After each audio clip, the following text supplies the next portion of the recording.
Subject risk management, chapter number 1, introduction to risk management. What is risk?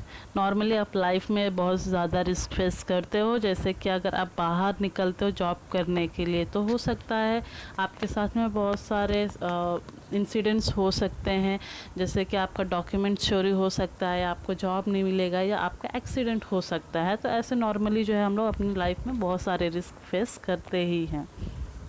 Definition of risk management.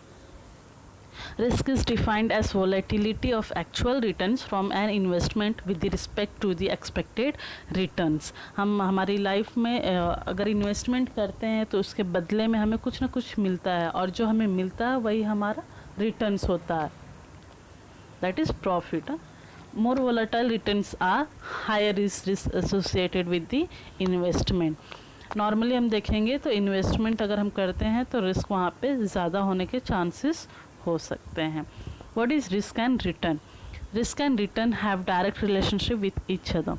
Higher is the risk for an investment, more will be the expected returns from it.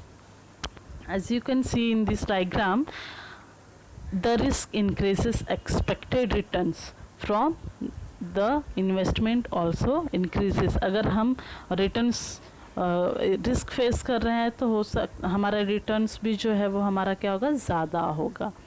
जैसे कि diagram में आप देख सकते हो, यहाँ पे risk और रिटर्न्स जो है वो दोनों इक्वली हैं। What is returns? Returns refers to the gain expected by investors from investment made by him. Returns is broadly divided into two parts, that is dividend and second is capital gain. The formula of returns is I plus P1 minus P2 divided by P2. What is I? I stands for cash flow in the form of dividends or interest. जो आपको question में interest या dividend दिया होगा वही आपका I होगा। P1 stands for price of the security at the end of the holding period. आपको P1 भी जो है क्वेश्चन में ही दिया हुआ रहेगा। अगर आपको ऐसा कुछ बोला है कि ये इतने ईयर के बाद जो हमारा शेयर हमने बेचा है, इतने रेट पे बेचा है, तो वो आपका P1 होगा।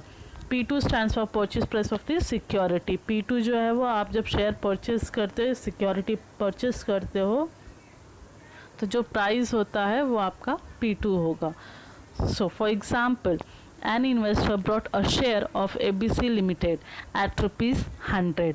After a year, investor sold the share at ₹110. तो यहाँ पे जो 110 है ये आपका P1 है, और P2 जो था वो आपका जो आपने शेयर परचेस किया 100 रुपीज़ में, 100 रुपीज़ आपका P2 है।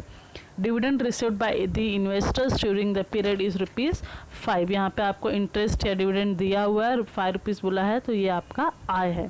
और कैलकुलेट करने के लिए बोला है returns earn by the investors. तो हम फॉर्मूला यूज़ करेंगे I plus P1 minus P2 divided by P2।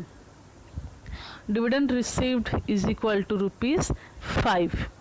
अब कैपिटल गेन आपको यहाँ पे मिल जाएगा जब आप P2 माइनस करोगे P1 से।